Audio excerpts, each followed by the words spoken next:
I'm just so impressed that everybody is so awake and lively that it's hard to settle you down at 9:06 in the morning, like a.m. actually.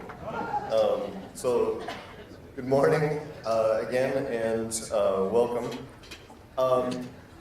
This morning we're doing a workshop that we have been hoping to do for a while. And so I wanted to be in a position to introduce the workshop so that we can talk about like why we're doing it and why it's important to GLPA. I want to start just by saying that we're in a people business. People matter.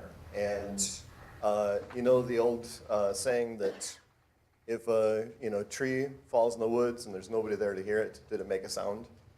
We know it does, right? But if there are no people, is there a planetarium? And I would argue yes. Or no. No, I would argue no. Where was I going with that? Right. No, if there were no people, there would be nobody there to build it. There would be nobody there to run it. And if we didn't have visitors, we wouldn't be running it for very long, right? So people are an important part of what we do. And so we're doing this workshop on inclusion and intrinsic bias. That's probably not actually the word I was looking for, but I'll find it in my notes. Implicit bias, thank you. Because people matter. And so the executive committee asked Shannon to look into whether or not we could do that at this conference. And as we were working to plan this workshop with Dr. Garcia, who we'll introduce in a minute, we started to realize, she started to ask us questions about our organization, and we started to say, well, actually, we don't know. And so Shannon graciously agreed to head up a team to create a climate and demographic survey.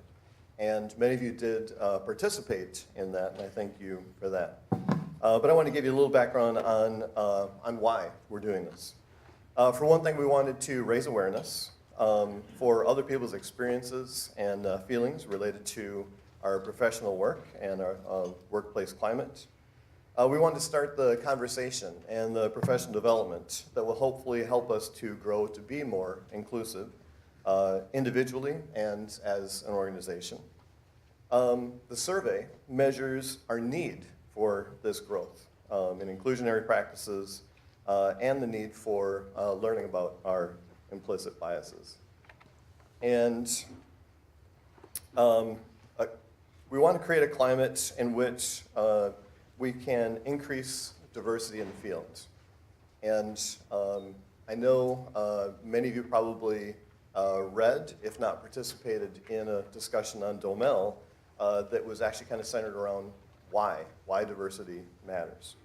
And so I want to just kind of share some of the things that I read and that I feel are important reasons for us to be diverse as a field. For one thing, talents. You wouldn't fill a toolbox full of hammers, right? You need different tools for different jobs. And so individuals coming from diverse backgrounds, I'm sorry that I keep hitting that, but I'm realizing that my contact is in my right eye, and that's the contact that I use for reading, and I want it to be over here. So I'm sorry that that's probably distracting. And so a diverse group of people is going to bring a better set of tools to our planetarium environment. Innovation. We get fresh ideas from a wider range of backgrounds. Climate. Members are more likely to be happy in an environment where people can be accepted for who they are. Retention. Members are more likely to stay long-term in an inclusive environment. It's the same for us in our organization. It's the same in our staff back at our institutions. And growth. An organization that embraces diversity makes it more inviting for a wider range of people to participate.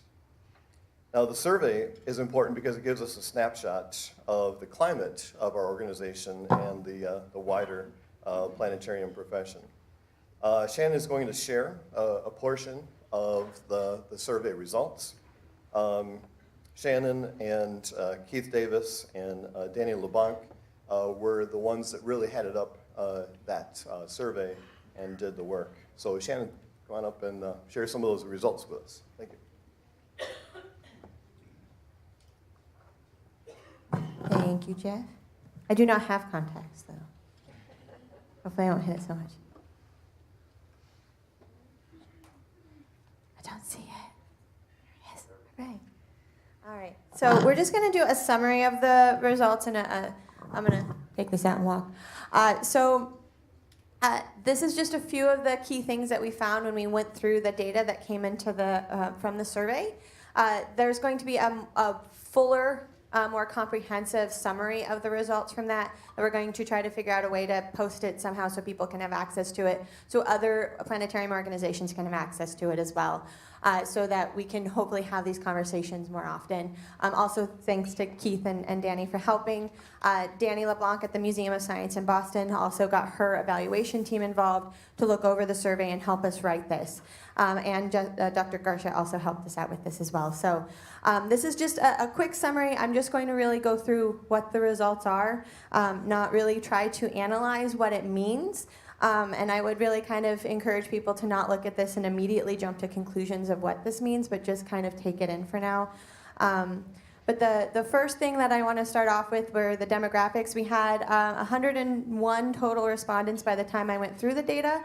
I think we've actually had a few more since then. I haven't actually closed the survey, so we can actually update these results eventually. But this is the age breakdown of what is your current age, and it's a pretty well distributed age range of under 25, 25 to 39, 40 to 54, 55 to 69, and 70 and older. So that's our breakdown. We have pretty wide range of ages in our organization. About 59% were male, and about 39.6% were identified as female. We are primarily people who identify as heterosexual or straight, and about 13% identified as not heterosexual or straight. There are a lot of options in that. We're kind of grouping things together because if we break it down by everything that we asked in that survey, it becomes a bit identifying, so we didn't want to do that. So that's why some of these got grouped together this way. We're also 91% white in the people who answered. And so the other 9% or so were anyone who wasn't white. So again, we were kind of trying to not make this identifying for who answered in the survey at all. And generational status, 58% are people who have, their families have been in the U.S. for several generations. That they and their parents were born here in the United States. So a majority are people who had families here for a while. And then the religion, so that we left that as an open question on the survey. So we just kind of tried to group them together because it kind of made every answer separate, even though a lot of people are saying Christian and more or less, but they said it in a slightly different way. So that's why we just kind of grouped it that way, and it's kind of a rough estimate there. Professionally, this is the breakdown in terms of the degrees. So most people have a 4-year bachelor's or a master's degree in the field. And then we kind of break down from there. We put these lines here to make sure that you know that this green goes with that one and not that one. So, you're welcome. Where am I? Oh, and then also we did put this survey, by the way, on Dome L and Dome Dialogues. We emailed it out through the GLPA listserv as well. So 76% of the respondents are from GLPA. So a majority of them were, because we were trying to get GLPA respondents specifically for today, but we did have other people who are not members of GLPA either, because we did want to also make this more of a planetarium-wide field. So I just wanted to point that out. Also a pretty wide range, even distribution of how long people have been in the field, from fewer than 5 years to 25 or more years. And this is just sort of the breakdown of who answered in terms of their type of position in the field. That was you could select multiple answers, so that does not add up to 100% before someone asks. But this is, I think, getting into the meat of it. So do you feel that promoting diversity, inclusion, and equity is a responsibility of the planetarium community? And 78% of our respondents agreed. So we all, another 14 said maybe, and then 8% said no. So a majority of the people in our field do feel like this is part of our job.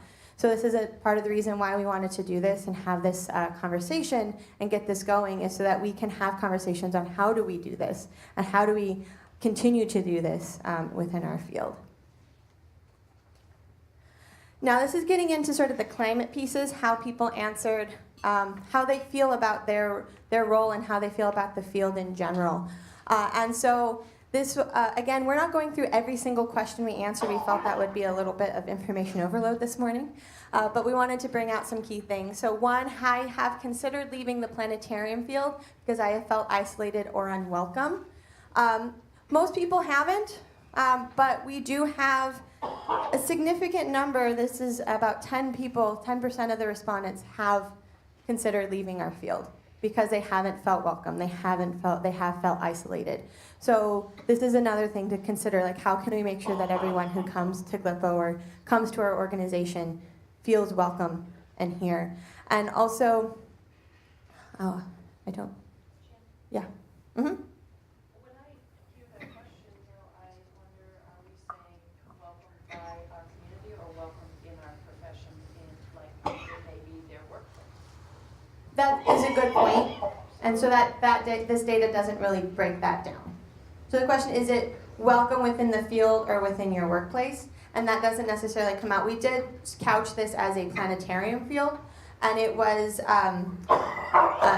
specifically rather than your workplace, but that could be something that also, so that is a good point to bring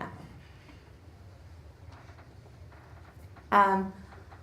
Also, I have to work harder than others to be taken seriously. So we looked at this broken down by sex, by female and male.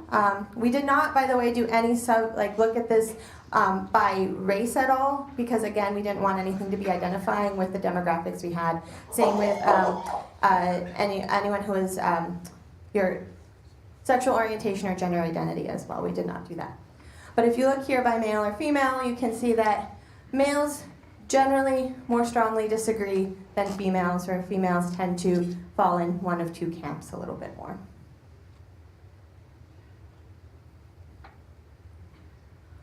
The planetarium community has a strong commitment to diversity, equity, and inclusion.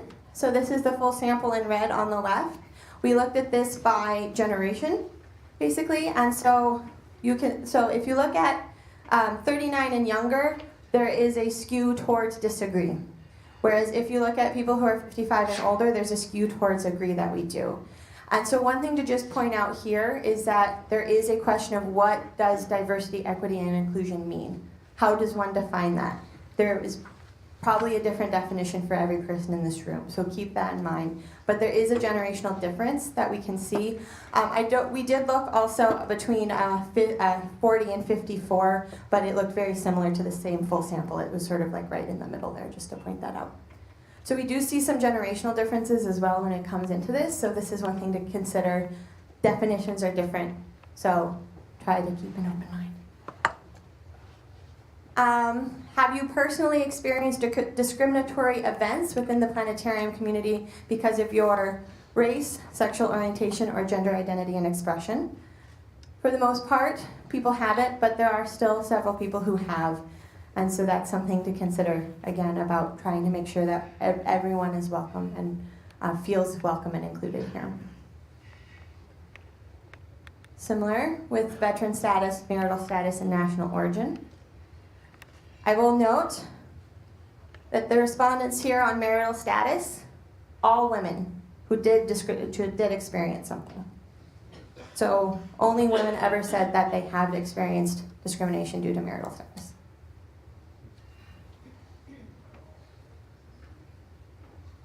Political orientation and ability or disability. Again, majority of people have not, but we do have several people who have.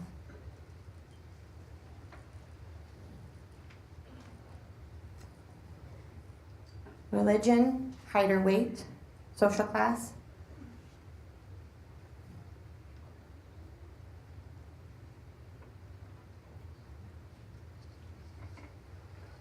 So same thing for a lot of these. Most people have not, but several people have at some point. So,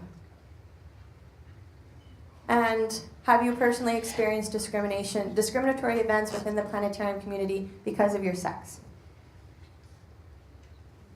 Over half of women have had at least one, compared to a few men. So there's a huge difference that we do see here. And this is, I think, part of the reason why this has come up and why we wanted to do this. Also, have you personally experienced a discriminatory event within the planetarium community because of your age? We do see a difference here between the generations again. People who over 50%, slightly over 50% of people 39 and younger have had at least one experience where they have had a discriminatory event due to their age. But we also have very significant portions of people 40 to 50, 54 and 55 and older. So it is going both ways. This was something that I think came up when we were asking this question and writing this survey was, well, in which direction? Are we talking about discrimination? Are you discriminating because you're younger or older? And it goes both ways. And so we're seeing that come out in the data when we look at this as well.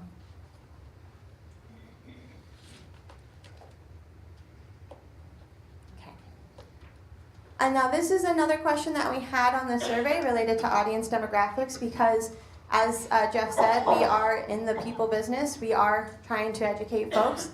And so we do need to also consider who our audience is and are we representing those that we are trying to teach. So there's a lot to unpack here. So this was the breakdown according to race. So most people answered that more than 50% of their audience is white. And that does make sense based off of the demographics of the United States. But we also have a lot of people that did answer that they had more than 50% of their audience was African American, or more than 50% of their audience was Asian American, or Indigenous. Well, no, not Indigenous, but more than 25 to 50%, or Latino or Hispanic. And so these are also things to consider that we are working in districts that are very different from how we look as a planetarium field. And so that is something to consider. And how do we also make sure that we are including and making our spaces welcoming for the people that we are teaching in our planetarium.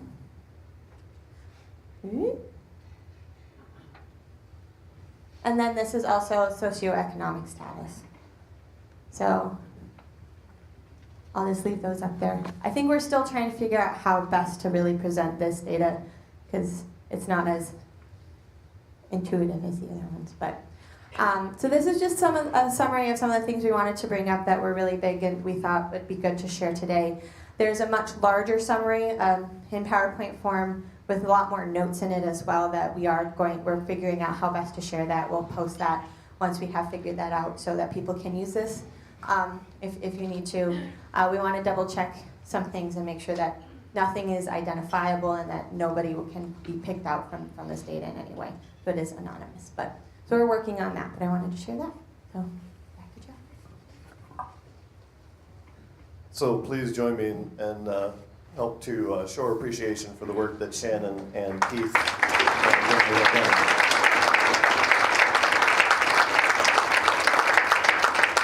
Very excellent work. So it is now my pleasure to introduce Dr. Jessica Garcia. She will be helping us to grow in these ways that we've identified that we would like to grow. She is a member of the Michigan State University Department of Sociology and has since 2009. She joined the Office for Inclusion and Intercultural Initiatives in 2014. She conducts workshops for the MSU students, staff, and faculty here. And she's agreed to come and help us to grow and take these next steps in improving our climate and diversity and our interpersonal skills. So please join me in welcoming Dr. Garcia.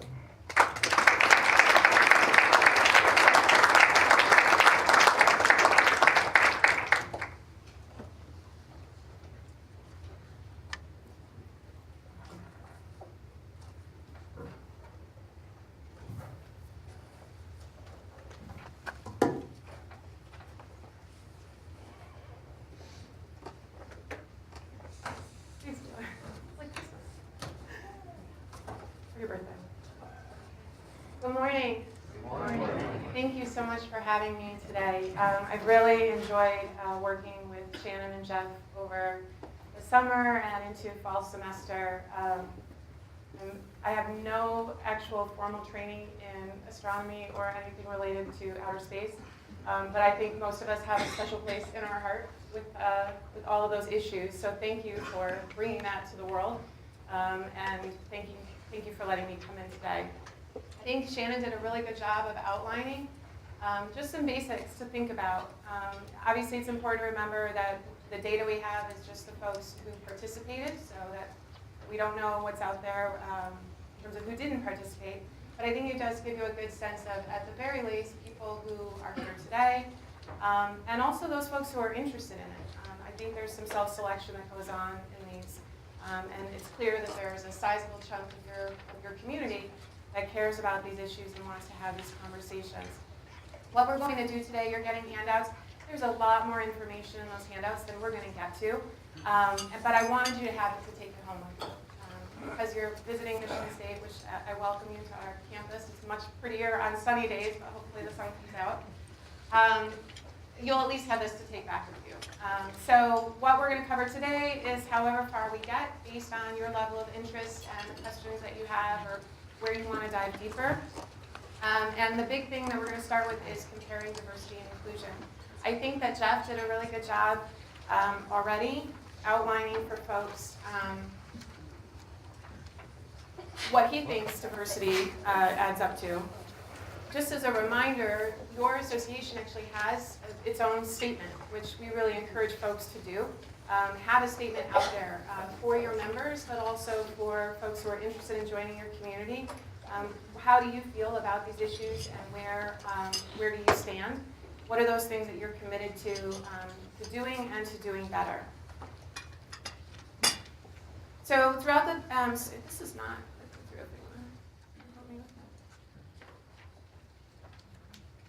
Oh, it's for the laser. Okay, so I have one in my purse. I'll grab it in a second. So there's lots of opportunity for interaction.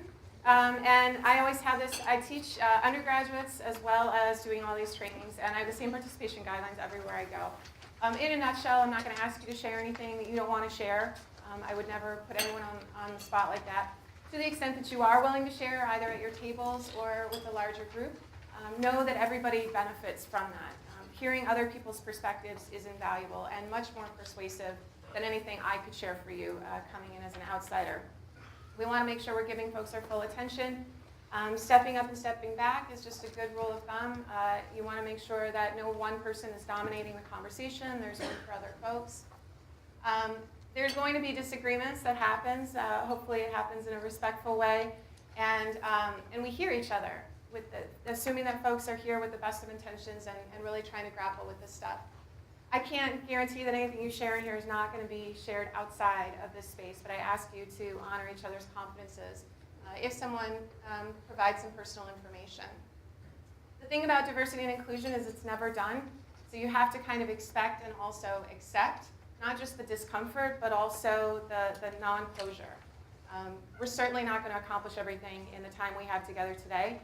But even if we were together for days or years, it's never done. This stuff is constantly evolving. It's very context specific.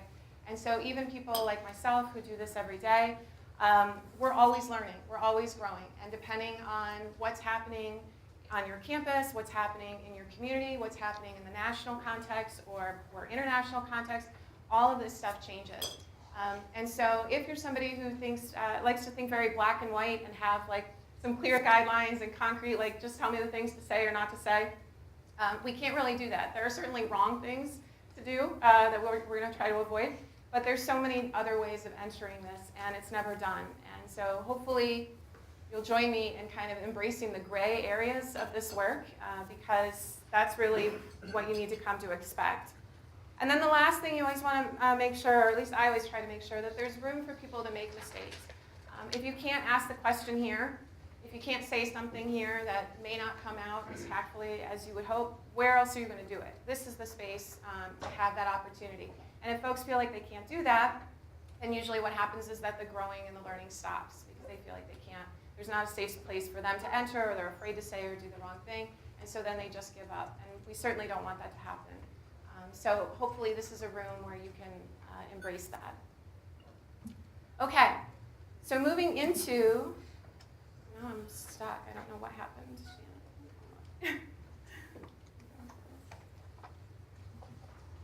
not moving at all now. Is that one? Okay. All right. So what I'm going to ask you to do for just a second, Jeff's already given you some good primers, but let's think for just a moment. We'll give you 1 or 2 minutes just to quietly reflect internally. What are some reasons why you think it's important to have an inclusive environment, either in your association, in the planetarium field, in your planetariums specifically? Why do you think an inclusive environment is something that we should pursue? So just take 1 or 2 minutes to give that some thought. I'm going to grab a different clicker.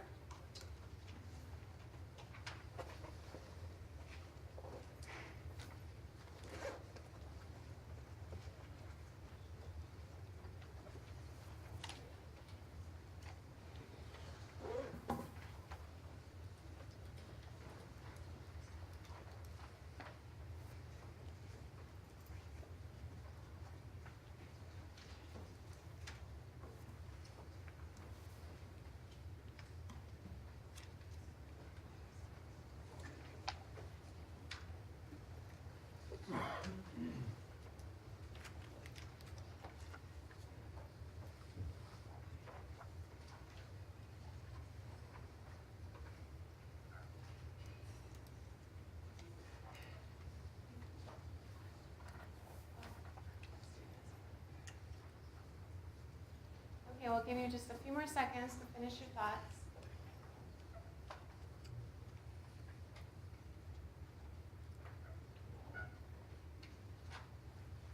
Okay, who would like to share? What are some examples, some reasons you came up with an inclusive environment matters? Yes? Because it's the right thing to do. This is the right thing to do.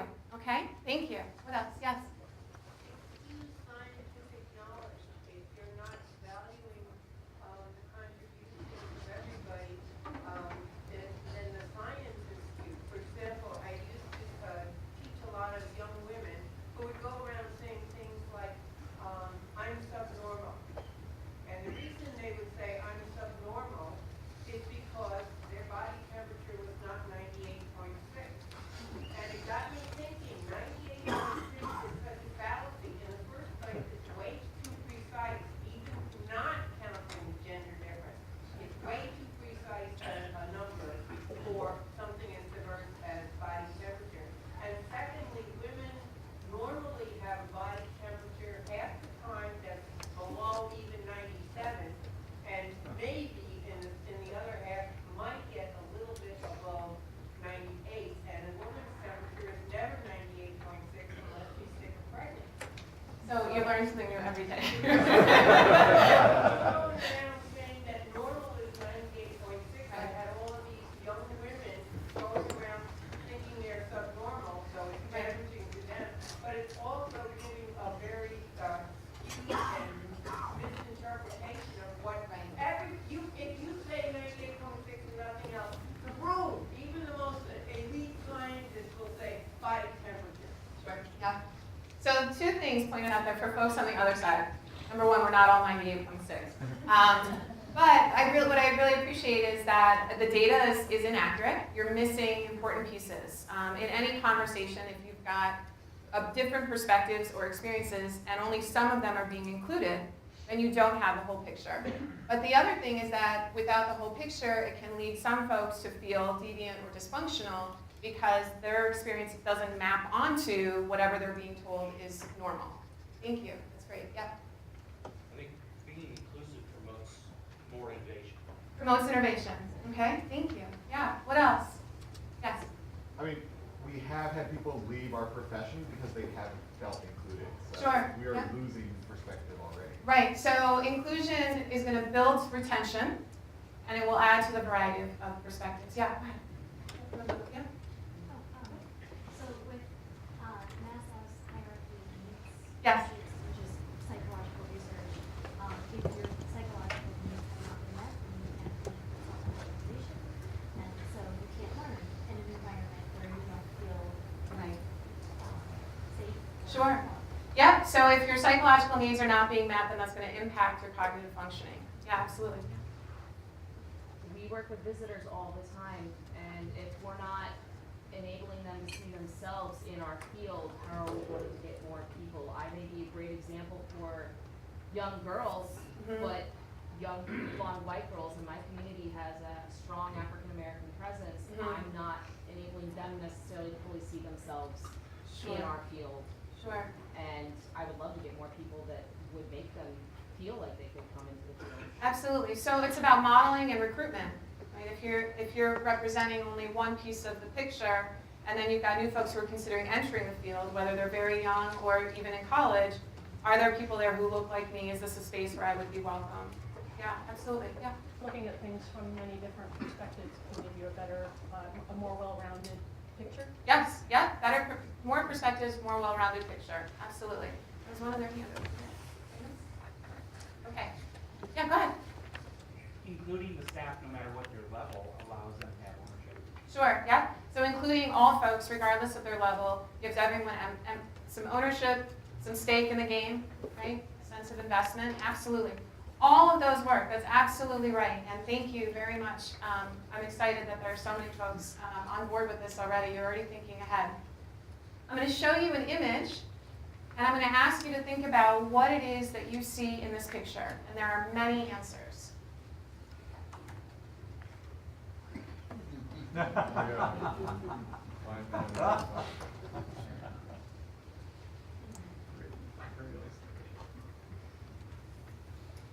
So what do we see here? What's happening? I see people making assumptions based on a very limited amount of feedback. Okay, so assumptions based on a limited amount of Feedback. Okay? They're all right and they're all wrong. They're all right and they're all wrong. Okay? What does that mean? It means that each person is right when they analyze a specific portion of the whole, but none of them see the whole. Okay, great, thank you. What else? Yeah? Lack of communication. Lack of communication. What else? Yep. One irritated elephant. Yes, he is. It does look a little disgruntled there. Yeah. What else? Yeah? 6 white scientists. Okay, 6 white scientists. All right. What else? Yep. Dogmatism. Dogmatism. So what does that mean? Tell us. The exclamation point. Right. This is the way it is. Absolutely. So punctuation matters, right? This is not a question mark. It's a wall. Yeah. It's a wall. It's not a period like, oh, it's a wall. They are sure it's a wall, exclamation point, or it's a snake, right? What else do we see?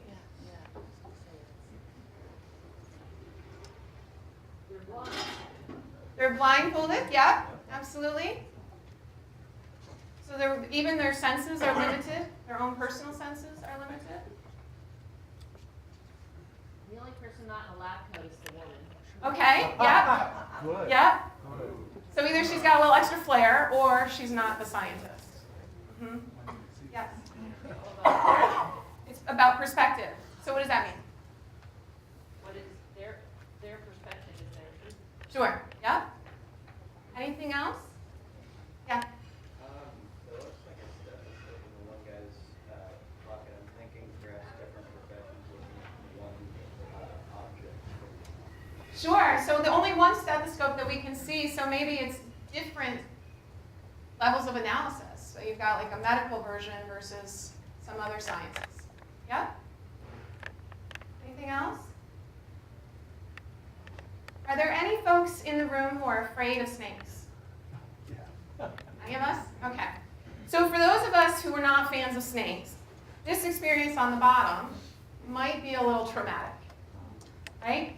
So for some folks, they love snakes. They're like into reptiles. That's a cool thing. Like it'd be really fun. Like, oh, it's a snake. And then for other folks, they'd be like, ah, it's a snake, right? Like very different reactions to the same thing. And so all of this, and including just the exercise of breaking down what you're seeing, is how diversity and inclusion works. That it is your truth. It is what's right in front of you. Even if it's right in front of you, you may not see everything. And if you're not listening to other folks, you still don't have the whole picture. So these are clearly, we can assume, based on their wardrobes at least, we're going to assume these are well-educated people. If they were listening to each other, they would figure out very quickly, well, we can't all have different things. This must be something else. But because they're not hearing each other, they're missing the bigger picture. And that's the way diversity and inclusion works. There are different perspectives, there are different experiences, and those are valid. If you're afraid of snakes and you think you've found a snake, that's how you're going to react.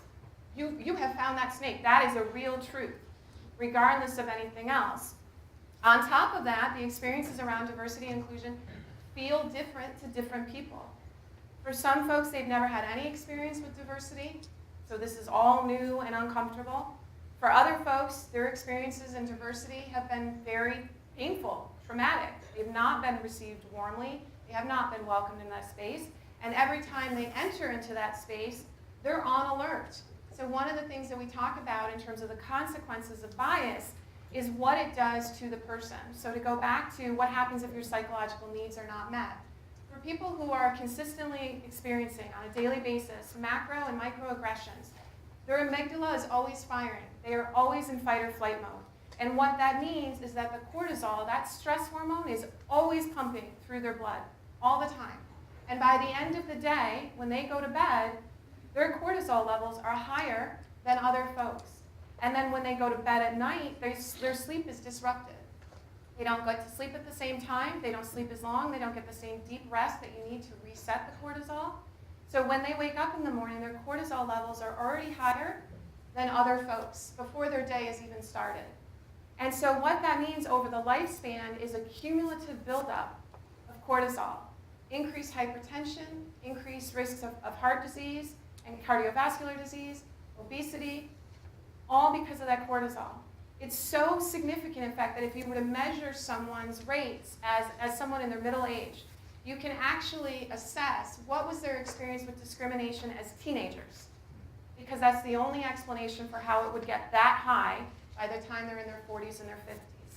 Similarly, for women who experience macro and microaggressions on a daily basis around any piece of their identity, they're actually passing that cortisol through the bloodstream in utero to the fetus, so that when babies of color are born, their cortisol levels are already higher than white babies. So on one hand, lots of professional implications, but on the other hand, just basic human level, like functioning, well-being, all of that comes into play as well. So this is the way diversity and inclusion works. You have to make space for both and. Your experience is real, and you may not share the same experiences that someone else has had. Our instinct oftentimes is to be defensive or dismiss something.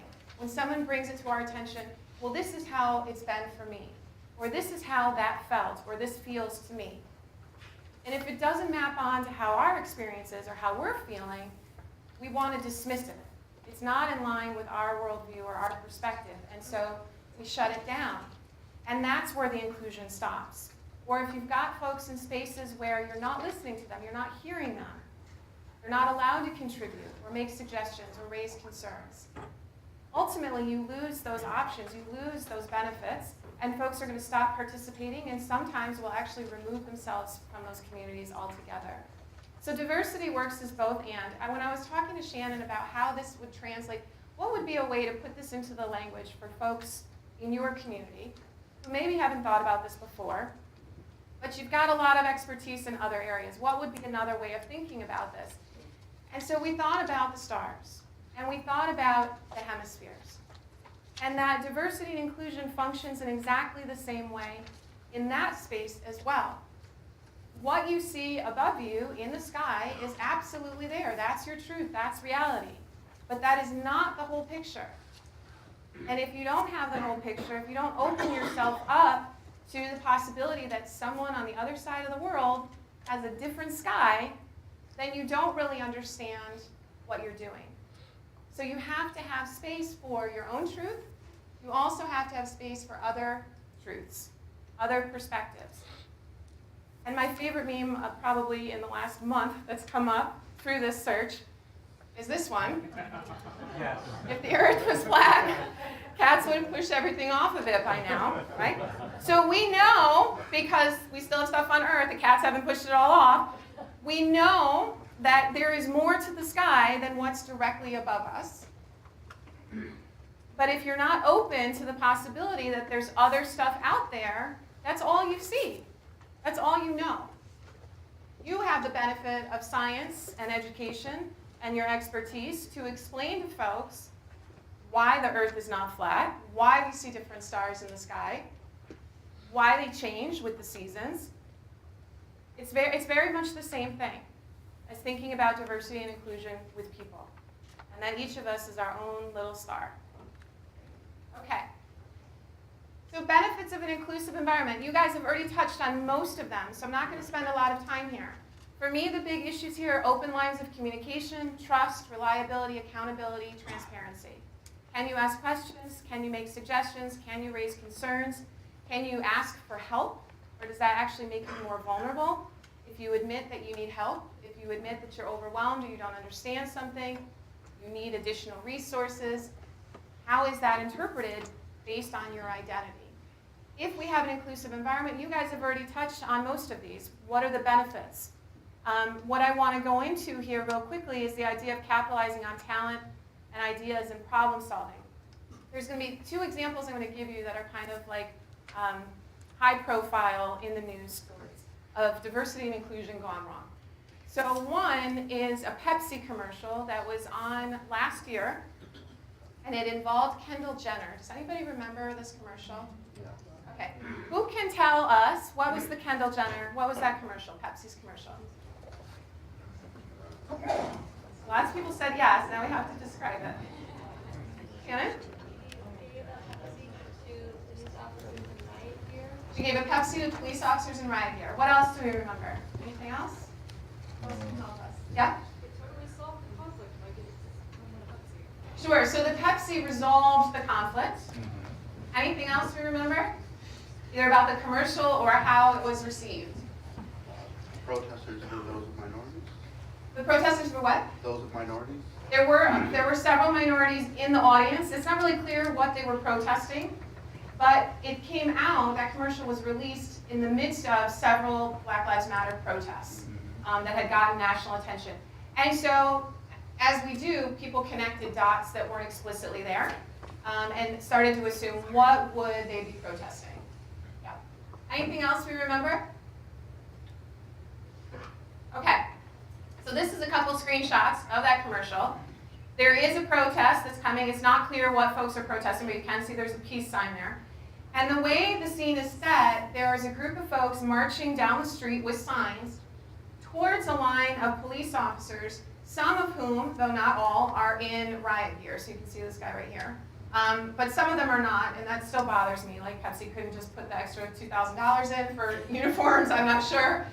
But Kendall Jenner comes out. She is not part of the protest, but she comes upon the protest and sees that these folks are going to square off together. And you can feel almost this like palpable tension, right, between the protesters who are marching and then the police who are like anticipating their arrival.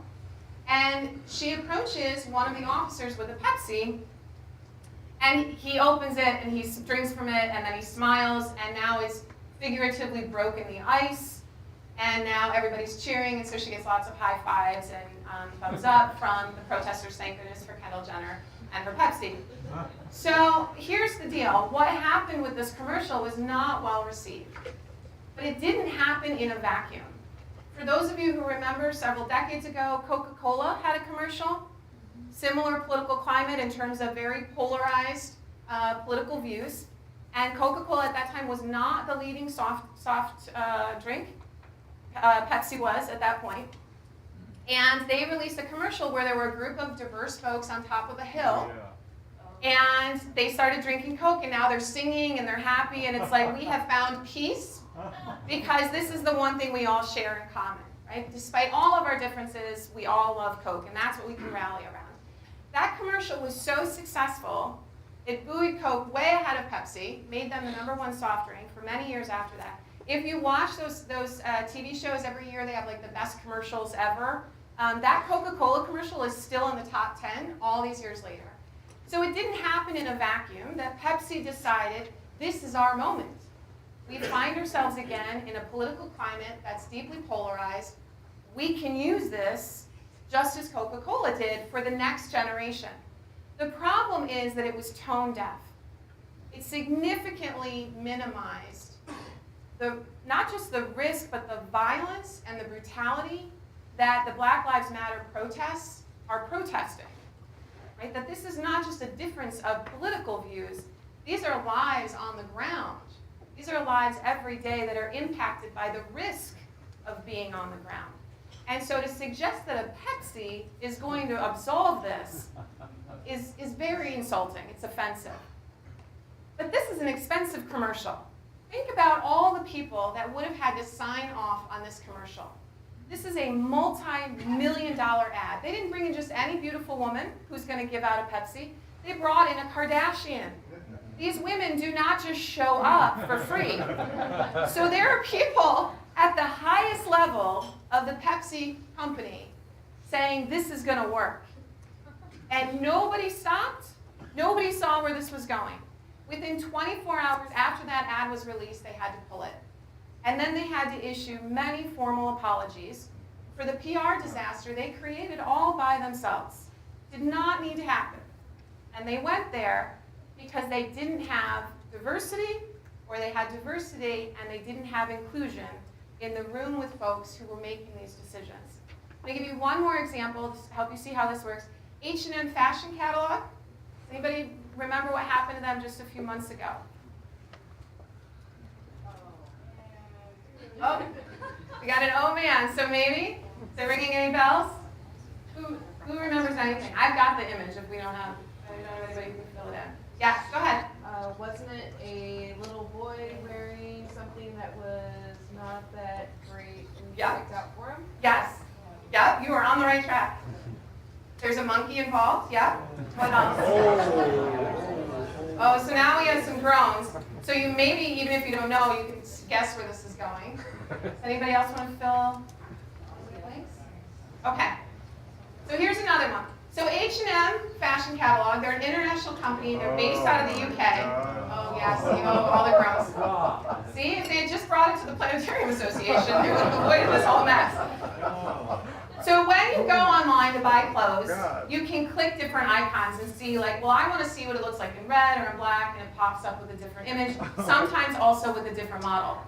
So H&M's fashion catalog for their winter catalog, they had 2 young boys in hoodies. And the young black boy, as you can see, his sweatshirt says coolest monkey in the jungle. That by itself would have been a bad idea. You're talking about centuries of folks, in particular white folks, European folks, referring to Africans, folks of African descent, and then here in the United States, African Americans. We even have caricatures in our newspapers just not that long ago. Even in Australia, just last month, was Serena Williams depicted her as a monkey in one of their cartoons. So we have lots of centuries of evidence of white folks and Europeans referring to those of African descent as monkeys, as primates, as less evolved than other human beings. And so that alone is going to be a red flag. But what happens next is that it's juxtaposed with this young white boy. So you click on the orange sweatshirt, a different model pops up. He is of European descent, and his sweatshirt reads survival expert. So here you have a company based in the UK with a kid of European descent who is going to go in and physically dominate the space where this young black boy lives. And so it reeks of colonialism.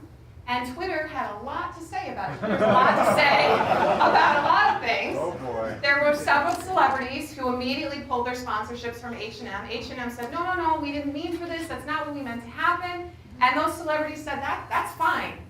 We don't need to be associated with the company that's that ignorant either. Like, if you didn't mean for this to happen, you should have at least known that this was going to happen, and you didn't see it coming. And so, similar to Pepsi, they had to issue a formal public apology. They had to revamp their catalog. This is a little complicated, though. The mother of the young black model here came out and issued her own public statement and said, look, I was there all day. He's in multiple outfits. I had to approve all of them. I didn't have a problem with this. I don't know why folks are making a big deal out of it. This is why micro and macroaggressions, particularly microaggressions, are so complicated. Not everybody is going to agree on them. It's about history, it's about context, it's about delivery, who's delivering it, how are they delivering it. All of that stuff matters, and not everybody is going to agree with it. The mother was fine with it. Millions of people around the world were not fine with it. And what we talk about in our office and just in this work in general, it's not about intent, it's about impact. You may not have meant for that to happen. In fact, we can be reasonably certain that this was not the intention of Pepsi or H&M. They didn't look to create these holes for themselves. That was not their goal. But ultimately, the consequences were the same. The impact that it had on their consumers and on the public were the same either way. So if you intended it or not, if there are some folks who feel less comfortable than others, if there are some folks who feel more welcomed or supported than others, those are going to have the same consequences either way. And so that's the way we try to think about this. So in both of those examples, there's only two answers. Either there's no diversity in the room and the folks who are signing off on these decisions, or there's diversity but it's not inclusive. Because if it were an inclusive space, you would have folks who are saying, hold on, let me tell you how this is going to go. Maybe we want to rethink this. Is there another way we could deliver whatever we're trying to deliver without all of these unintended consequences attached to it? And if you've got a space that's not inclusive, those folks are not going to participate. Either nobody is asking them, or they have stuck their neck out enough times that they're done trying. Because they're always the ones, and people remind them all the time. You always have to bring this up. Why do you always have to make it about this and this? And oftentimes it's folks who are already marginalized.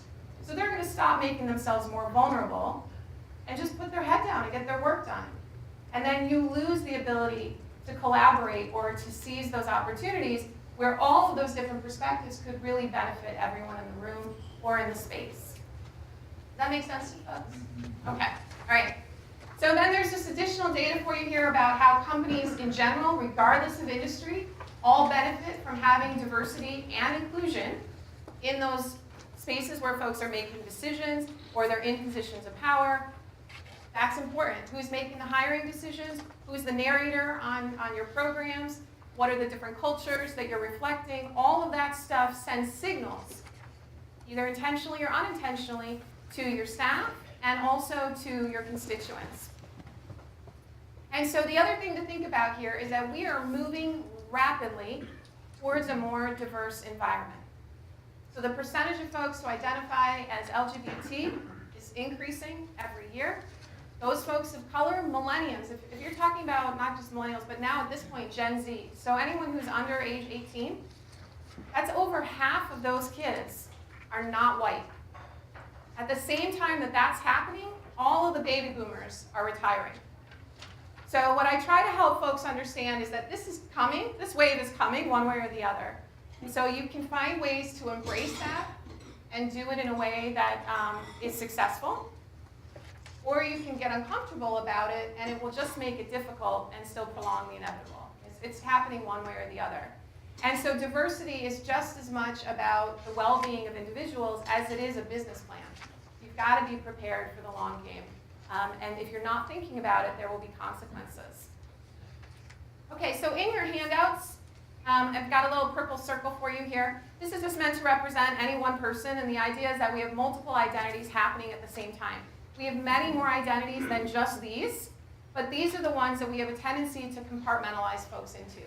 There's a physical cue, there's an auditory cue, there's something that we see or we hear that signals to us what we think is that person's identity. And the issue is you don't even have to be right. If you think it's real, then it's real in its consequences. So if you approach someone and you assume that their gender is X, and you assume that their race is X, and you assume that their social class is X, whatever that means to you, that's how you're going to engage with them. And what's important to understand is that people are doing that to you at the same time. So part of the reason all of these miscommunications happen is because everybody is working with their best guess, and that's not good enough. And if you're not used to existing in spaces that are diverse, if you have no experience with folks in that community, if you're not part of that community, you're going to make more assumptions that are even more dangerous. So these are some of those identities, but there are many more, including what was highlighted in your handout around marital status, veteran status. There's also issues of the introverts versus extroverts, which the introverts especially appreciate that I point out to folks. So extroverts I lovingly refer to as the golden retrievers of the world. Right? They just love people. They love people. Introverts get a really bad rap. Right? People assume that introverts don't like people. It's not that introverts don't like people, it's that people are exhausting. It takes a lot of energy to deal with people. And if you're in a job, and some of you are, where you're interfacing with the public, hundreds, maybe thousands of people every day, that's exhausting if you're an introvert. And so for these folks, when they go on break, they may have their earbuds in, they may go by themselves. If they go to lunch, they might sit with you, but they're probably not going to talk. They're not going out after work with you. And the assumption that people make about them is that they're cold, they're antisocial, they're not approachable, and that's not it. It's that they have different energy. And if you don't understand that about them, you'll read them differently. This happens to also work across lines of gender and race, though. So what we see happen is frequently people's behaviors are interpreted differently, depending on who's delivering them. And so you've got introverts versus extroverts. If you add on top of that gender, for men who are introverted, we have all these sexy words. They're reserved, they're stoic, they're mysterious, the lone wolves, right? Like we have all of these very romantic ideas about introverted men. Women get one phrase and one phrase only, and I know it's early, but it's resting bitch face. That's the phrase that we get, right? So for women, we are regularly asked, why aren't you smiling? And not in a way that's compassionate and like, oh, you seem to really be having a difficult day today. I see you're not smiling. That's not it. Why aren't you smiling is the question that we are asked because we're not doing our jobs. You're warm, you're gracious, you're invitational. And if you're not smiling, then you're not doing your job. You're making me uncomfortable. Some women have even reported being directed to smile. You need to smile more. It makes people uncomfortable. Or you look prettier when you smile. Those are the things that happen. If you add on top of that race, it takes a very different turn. So for folks of color who are introverted, same exact behaviors, now they're not just cold, antisocial, or unapproachable. Now they're angry, they're threatening, and they're intimidating. So now it becomes this added layer of violence added to the exact same behavior. All of this stuff is happening, and you're just walking around trying to live your life. People are reading you based on these identities, and we're doing it to them at the same time. Where all of those come together, that intersection is your standpoint. So the idea of your standpoint, I use a metaphor of driving regularly. If you think about driving a car, you have a rear view mirror and your side mirrors. The newer cars have these little buzzers that go off if there's anybody in your blind spots, right? We have all of this equipment to help us avoid an accident. And people have accidents all the time. Still happens, right? So the idea of your standpoint is that you are in your car and you can see whatever's around you. You may go the extra step and read some books, watch some documentaries, get to know some different kinds of people, all of those extra tools to help you see those things that are not in your immediate purview, but you're still going to have blind spots. And if you've got a passenger in your seat that says, hold on, there's a motorcycle coming up your side, it is your responsibility to attend to that. If you hit a vehicle with all of those tools, it is still your responsibility to attend to that. And so life functions the same way. You have what's available to you. You have additional resources. But not everything is going to line up with what you're expecting. And so what I really encourage folks to do is start expecting it to be unexpected. Start expecting it to not go the way you assume it's going to go, because more than likely, that's what's going to happen. It's not going to go the way you think it's going to go. You've got lots of language here for folks. I'm not going to spend the time on this. I do invite you, though, to make sure if you're not familiar with the vocabulary that you start to pay attention to it, including the language for different forms of racism, discrimination, harassment, transphobia, etc.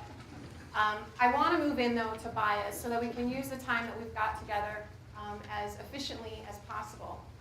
So bias is just an opinion. It's favorable or unfavorable about a person or a particular group of people. You've got your standpoint. That's your frame of reference. You either are this person, or you know this person, or you know other people like this person. And so you've got your frame of reference. If you don't know that person or anyone like them, then where do you get that information from? For most of us, it's in the media. And depending on your source, that's going to mean different things. But what did your parents tell you? What did your friends tell you? What does your religious affiliation tell you? What does your community think about this? And what did you see on the news? What was on Law and Order last night? That's where all the information comes from, if it's not an immediate frame of reference.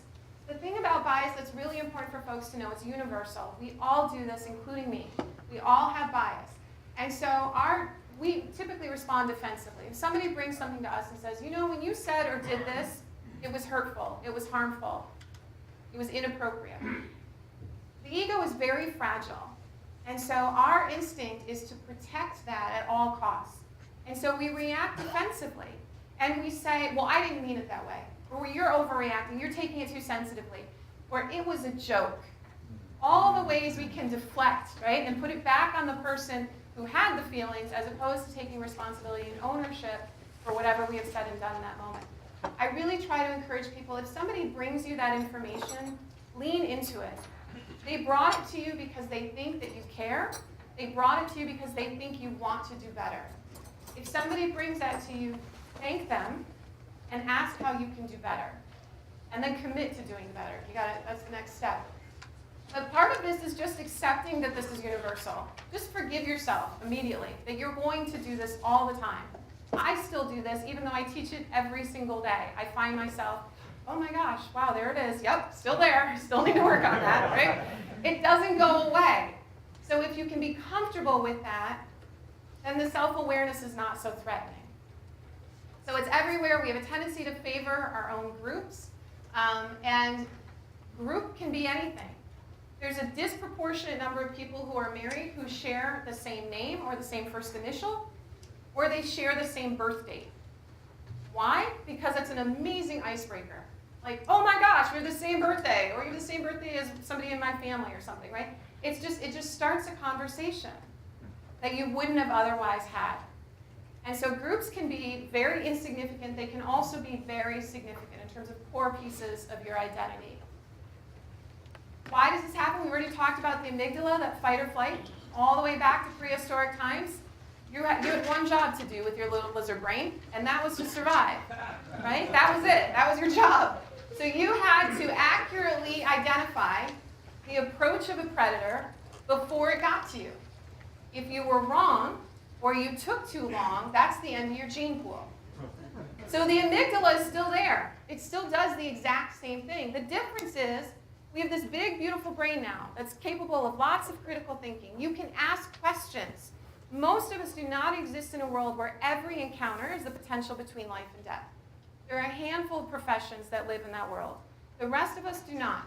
You have time to ask questions. You have time to reserve judgment. You have Google. You can find all the things, right? You don't need to jump immediately into that. But the brain does not like gaps of information. It's trying to be efficient and generates a formula outside of your awareness very quickly.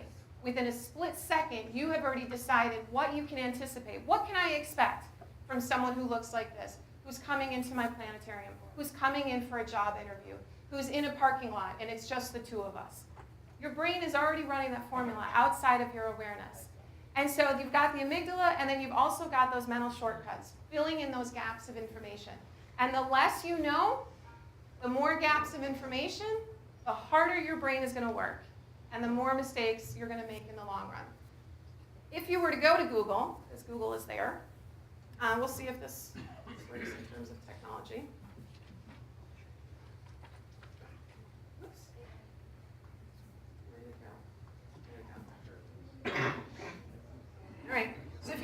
Google and you do Chief Executive Officer, you already know where this is going, right?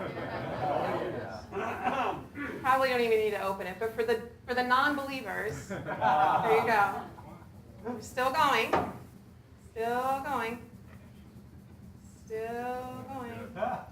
There we go. Here's someone who is not white.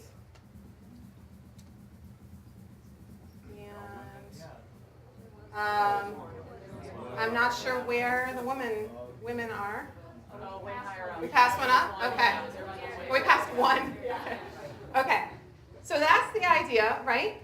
So the reason I bring that up, though, for you, is to see for yourselves what happens, right? So your brain is going to rely on these heuristics. And heuristics are shortcuts. So what happens if somebody looks a particular way and it's not what you're expecting? What happens if somebody comes in for a job interview and they want a space in your staff and they don't look like anyone else looks in your space?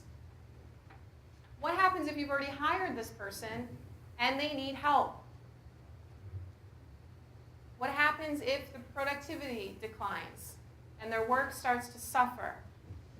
Do you start asking questions about what can we do to support you? Is there anything else going on in your life? Or do we immediately jump to this person's not capable, qualified, competent enough to be here? Those heuristics are really dangerous because there are folks who look the part just by walking in the door, they get the benefit of the doubt, and then there are other folks who do not, who have a much steeper hill to climb. They've got to work, as Shannon pointed out, for some folks feeling like they have to work harder to prove they deserve to be there than other folks because they don't look the part. And so that's what your brain does in those moments. An example of that we'll consider in just a moment, how you can interrupt this. You've got your automatic and your controlled. Your brain is doing two things. If you think about, for example, when you learned to read the constellations, when you learned all the ways in which they are presented, and seasons and hemispheres and all of those things, that's all controlled processing. So that if I pulled up a map, you would have answers immediately, automatically. But it took years of intentionality and practice to get your head around that. And now you're trying to help other folks with that, and it's very complicated. So that's the automatic versus the controlled. Professional athletes, professional musicians, people who are fluent in another language, all of that is automatic. But that comes after years of deliberate intention. And so your implicit bias functions in the same way. You can interrupt it through self-awareness. You can shift your brain from automatic to controlled with self-awareness, with that intentionality. If you remind yourself, oh, I don't know this person's whole story. I often talk to folks about the importance of getting to know people's stories. I encourage you to go back and do that with your staff. Who are you? How did you get to be the person that you are? Why do you do what you do? What is it about you that people don't know each other? These majors, these sociology majors, have been together for 4 or 5, some of them 6 years. Never knew each other until that class in their senior year. So think about what that would do for your staff to slow down, move yourself to the controlled processing, ask the questions before you go into automatic. This is another example here. This was a real example. OneLogin.com, software company, and they wanted to do some recruitment. We want to hire some new young folks. We want them to know that we embrace inclusion and that it's a fun place to work. We'll take a couple headshots of some of our current employees with a corny caption about why they like working for us. So they did. They posted several of them. Isis Wenger was the only headshot that elicited any kind of controversy. And so I'll show you 2 of the captions here to this picture. So she's a real person with a real job as a software engineer at OneLogin.com. So over here, this is some weird haphazard branding. I think they'd like to appeal to women, but are probably just appealing to dudes. Perhaps that's the intention all along, but I'm curious people with brains find this quote remotely plausible, and if women in particular buy this image of what a female software engineer looks like, I don't know, weird. So then there are several people who write in, what should a female software engineer look like if that's not it? And then down here in the bottom post here, if their intention is to attract more women, then it would have been better to choose a picture with a warm, friendly smile rather than a sexy smirk. So this is what happens. This is what happens. The first part is going back to the heuristics. What does a software engineer look like? And what happens if you don't look the part? And you're applying for majors, and you're applying for internships, and you're applying for jobs. Or you get the job, and now you're trying to get a promotion. What happens if you don't look the part to those folks? The other side of that is how we interpret behavior differently. So for some folks, they would say, this is the warm, friendly smile. But apparently to others, this is sexy. And it's a smirk, like there's something else going on there. And so for a lot of women, they find themselves in this position, particularly women who have educations and they have successful careers. Well, what's the quickest way to cut her down? Objectify her. That's a pretty quick route. So both of those things happen. And again, we actually know more about her than you do about the average person. We can reasonably assume her education, because we've got her occupation. If she were just out there in the world, she would just be another woman. We know more about her than the average person we would encounter. And even with those gaps of information filled in, folks are inclined to move in another direction. So where does it come from? We mentioned direct and indirect messages, your friends, your family, your parents, your neighbors, religious organizations, community organizations, the news, TV shows, movies. This happens at a very young age, so even kids that are pre-verbal have already decided who is safe or not safe. What faces are warm and trustworthy and friendly, and what faces are not, based on how they're exposed. Who are they exposed to? And how do my parents react when we're around people like that? This is an important piece of information. When is it most likely to happen? You are most likely to be your worst selves on your worst days. Does that make sense? Yep, okay. So when you are having a day, that is the day you cannot afford to be on autopilot. Because you will say and do things that you don't mean to do. And they will come out. Any of that bias that's there, that's when it's going to sneak out. So that ambiguous and incomplete information. How many of you folks interface with the public regularly? You don't know anything about them, right? Nothing. And yet, you've got to interact with them. So how do you read them? How do you respond to them? If somebody gets lost and away from the group, how do we interpret that? Those are the kinds of questions to start thinking about. Time constraints. Does anybody feel like there's just not enough hours in the day? Right? Yeah. So that happens. Usually time constraints are brought together with fatigue and high emotions.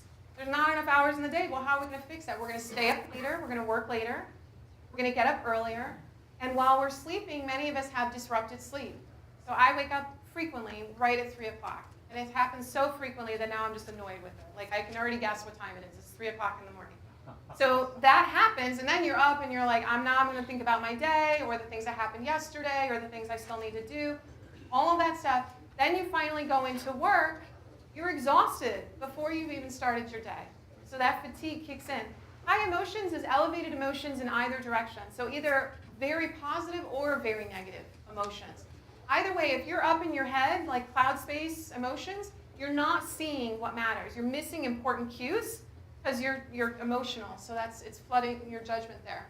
And then also, if you have a lot on your minds, if you feel like you're treading water, if you feel like you're drowning, you're going to be very selective about who gets your time and attention and energy.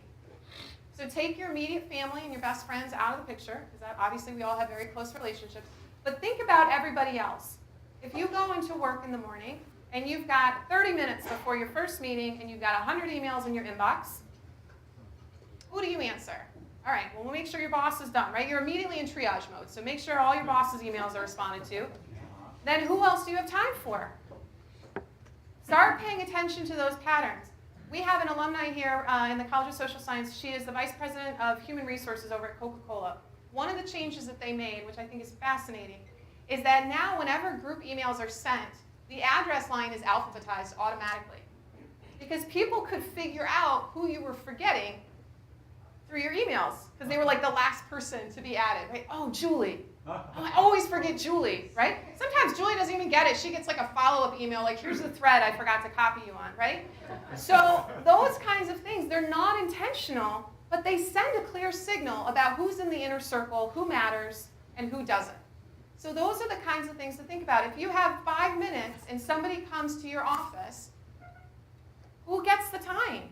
Who do you actually stop and give your time to? And if there's a pattern there, pay attention to it. Who are the people that you're more likely to give your time to than not? Outside of your immediate circle. Those matter. How can you help with this? One very quick way is to breathe. Seems really obvious, but we forget to breathe.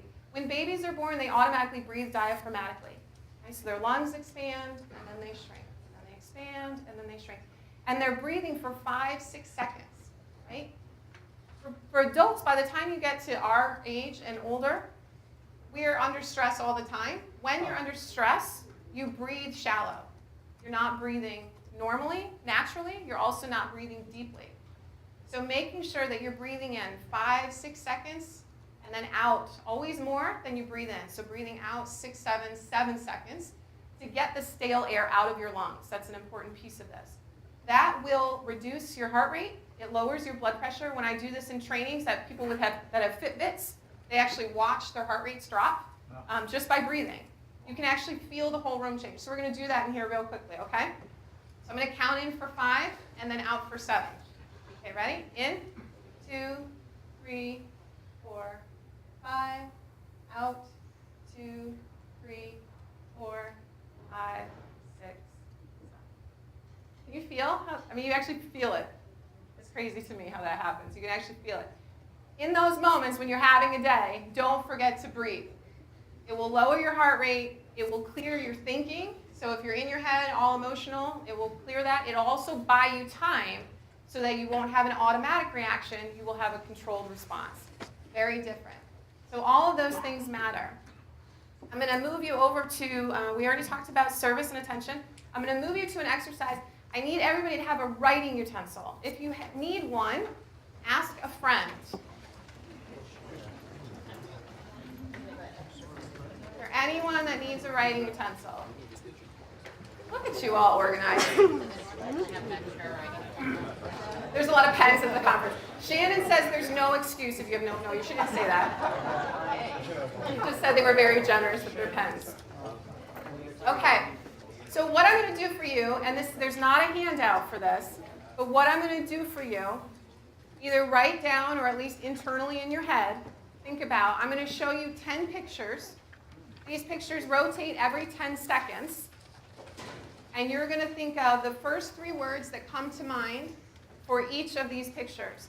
These are going to be people that you work with, people that come into your planetarium. They might be your neighbors, whatever the situation is.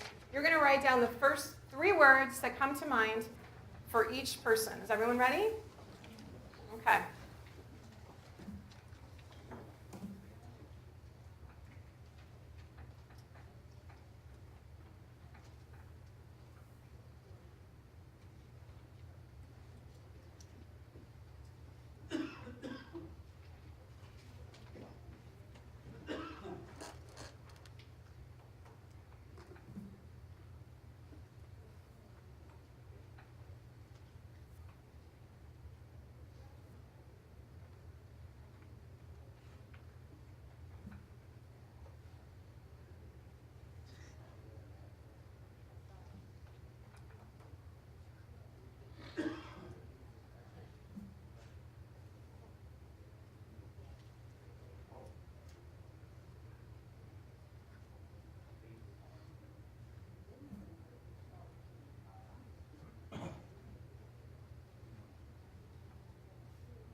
Seconds is 10 seconds.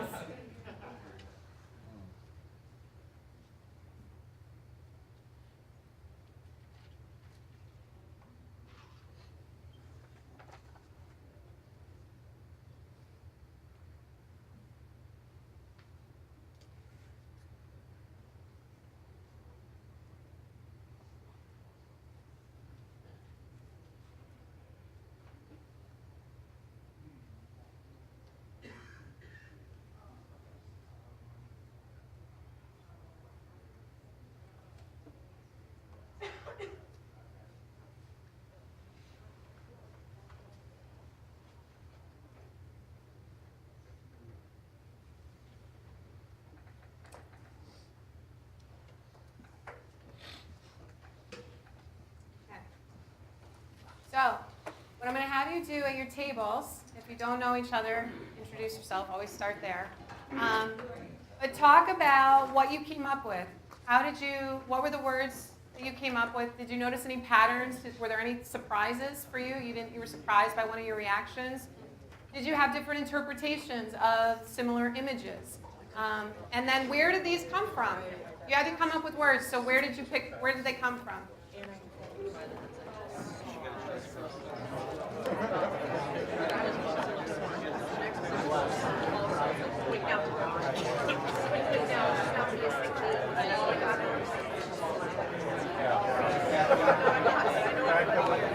I felt that too. It's like, I really want to see white woman, white, Asian, black, right, yeah, right, food, right, food is what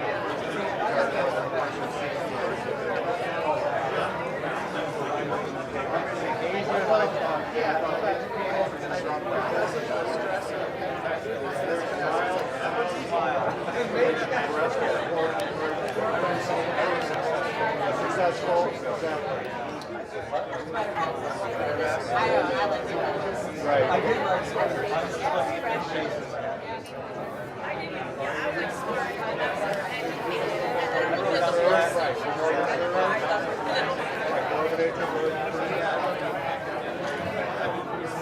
Professional.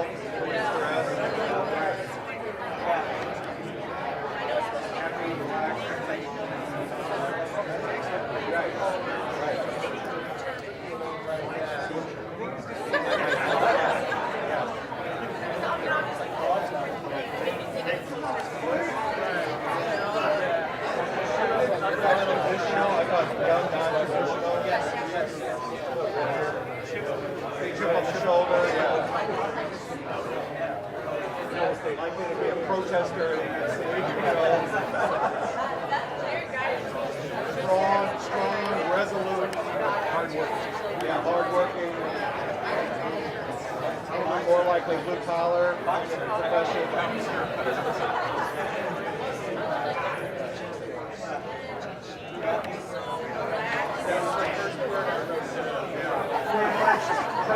She might have skiing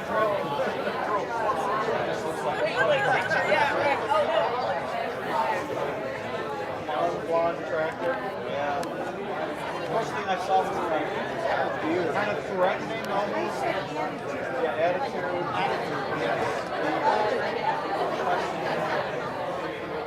So ethnicity is not clear, but it's not what I'm familiar with.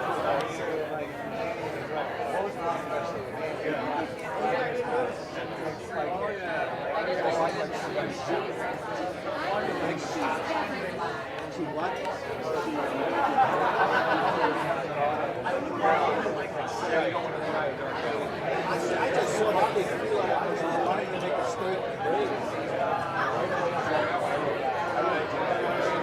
Not the other ones.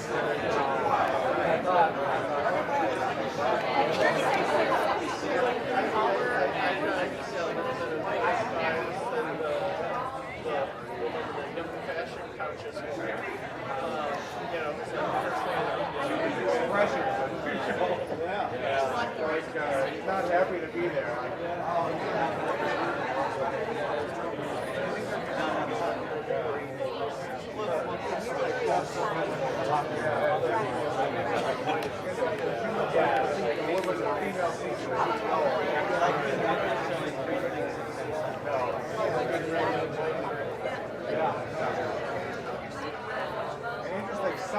Some jump out at me more with ideas, and others like, what do I come up with? Okay. I'm going to have you guys open it up now. I'm going to have you guys open it up to the larger group and hear from you. What did you find at your tables? What did you discover? Yes. I found myself not actually writing the first three things, like mind and like trying to like almost impress myself by what I would actually write down. Or what you felt you should write down. Write down the first three things. Right. That's how you would be as spiritual. Right. Reactions to something. Yeah. got it, I was like, wait, no, but what would I want to write? Yeah. That's the first thing. Right. And like, by the end of it, I was so exhausted by that.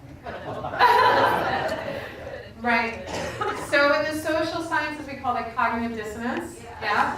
So you immediately become aware of something that does not align with how you want to be, and there's that discomfort. It's usually visceral. But that's also why it goes every 10 seconds, because we don't want you to have time to. Because what happens if you spend too long in that, then it's gone. It's the next picture. In real life, you're doing that in 2 to 3 seconds without even that social awareness. So what you were doing is actually just switching from the automatic to the controlled processing. So even that alone is a useful exercise, right? That you became aware of, oh, that's my instinct. I don't want that to be my instinct. I have another choice. Yeah. What else? Yeah. The background was just as important as the outfit was just as important as the look Right. or the whatever. Sure, right? Yep, so the gaps of information. We don't know anything about these people. We've got a headshot. So your brain is looking for anything it can grab to help you figure out who is this person. Absolutely. Yep, in the back. There are people, the three guys mostly focused on the physical details, the picture. Okay. Whereas I have an emotion for everyone. Sure, yeah, yeah. So some of us are emotional readers. Does anybody else look for like emotions, nonverbal cues? Yeah, yeah. So some of us do that, absolutely, yeah.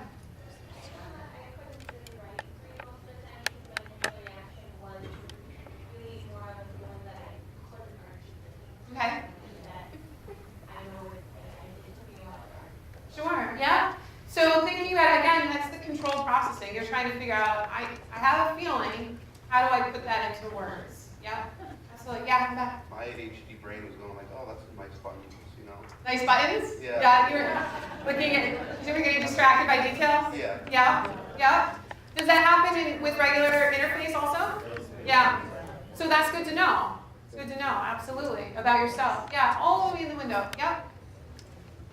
I didn't participate. Okay. But 5 people that did were all men Okay. of a generation. Uh-huh. And they had similar answers. Sure. Yep. Yep. And why didn't you participate? Because I was in the restroom. Oh, okay. All right. Sometimes people have a different answer. I don't even put you on the spot there. Sometimes people have a different answer where it's uncomfortable. I don't want to do this. So I just want to make sure that that wasn't the case. And so absolutely. So folks have, what you're suggesting is that folks who come from a certain generation or who share similar identities might have similar ideas. Mm-hmm. Might. You might. Yep. I found it harder to like come up with things for the people that look a little more typical. So you're middle-aged white man and you're middle-aged white woman. Uh-huh. Whereas the other ones as able to Okay. So this guy was harder for you? Okay. We're quite sure what to do with that. All right. And then this person and that person also? You had a harder time with the white folks? her, but not the younger. Okay. All right. So maybe for you, there's an age barrier there, right? So these are my people, but also not really my people. Yeah, absolutely. What else? Did you give me that? No. Okay. But I mean, so the one that made me uncomfortable, Sure. and mad at myself, Yeah. was the young girl in the snow. Okay. Yeah. Because I looked at her and immediately went millennial. Yeah. And I think about how much I hate when people call me that. Yes. And I hate when people make judgments based on my hair color, which is what I was doing to her. Right. So then I also wrote this judgment. Yeah, there you go. So you found some empathy there at the last minute there. That's great. And so this is absolutely, I mean, there's a reason I have this girl up here, or this young woman up here. And it is for that, it's complicated. Our reactions to young white women, they can either be very positive or they can be very judgmental and harsh. And so would you expect this person to be smart? Would you expect this person to be complicated? So those are the kinds of things to think about, right? Absolutely, yeah. What's interesting is we have a granddaughter that looks very much like that. Okay.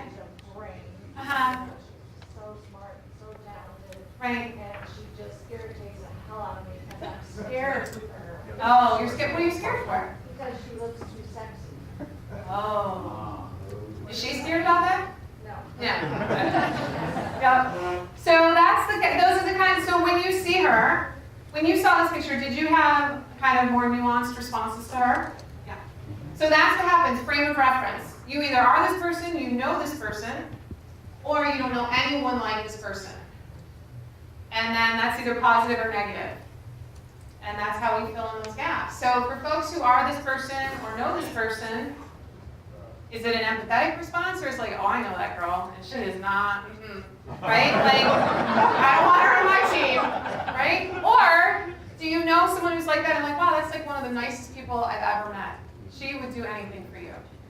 Those are the kinds of reactions. Or, you know, for folks, I tell people in the longer trainings regularly, I read as super white. I read as an older version of this young girl, right? The young folks refer to this as basic. That's the phrase that you use to describe someone like me. My hair is done, my nails are done, my shoes, I always have tall boots on, I drink Starbucks coffee, I drive a Subaru. If you were to look up white woman in the dictionary, that would be it. And yeah, that's not my story. I'm from an interracial step family. I've lived in that family since I was 2.5 years old. When people meet me, they're expecting something very different than who I actually am. And so that's the kind of that's the reason why I was saying, like, get to know people's stories and help them know yours.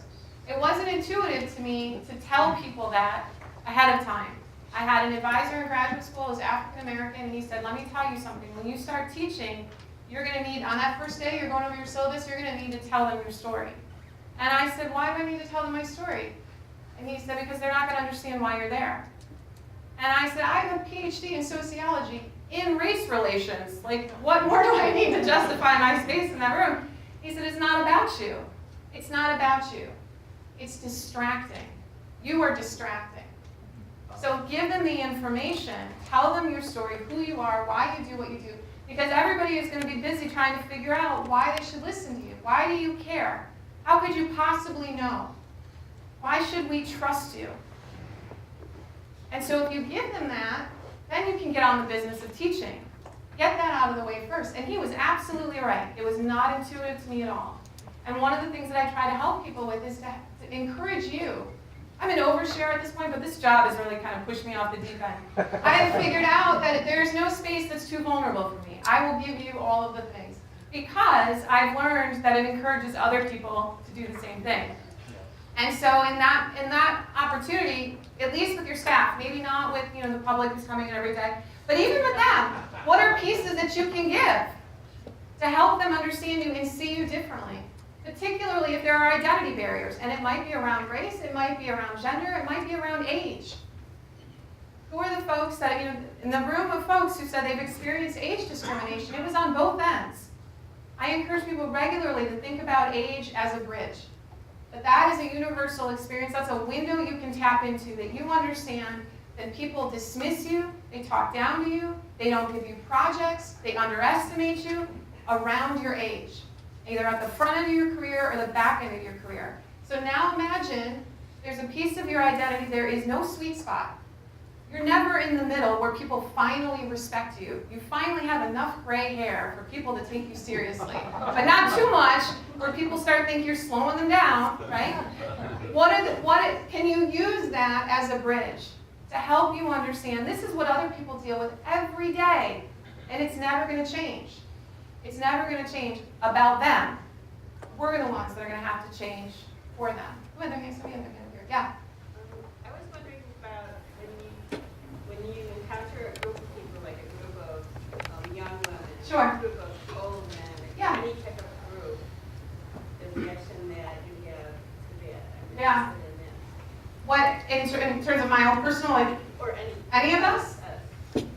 Well, again, it goes back to you have to be on controlled processing. You have to avoid the automatic processing. To the extent that you can see people as whole people, even if it's a room full of, an auditorium of 200 people, the eye contact is really important. Speaking to people in a way that's respectful, sees their humanity, still being authentic. That's a really big piece of it. Yeah. I had a question about, I like your statement about having people aware of Yeah. But there seems to be a line there, and what triggered it for me was the blogger who saw the young people Sure. as having a sexy smirk. I mean, I think that guy should be arrested. Because something. Well, freedom of speech, yeah. But the thing is that she certainly was not intending that. She had that impact on him. What is her responsibility? I mean, there are a lot of people that say, well, you shouldn't be wearing that type of T-shirt or something, Right. you know, and putting it back on her, and she's having this impact. Right. So there's that line between when you're responsible for your Right. impact, but you're not taking on the guilt for Absolutely. for Yeah, that, yeah. you know. And that's a complicated direction, and I think it's a space that folks need to, I think it's worth having those conversations in-house, right? What are the standards and what are the lines?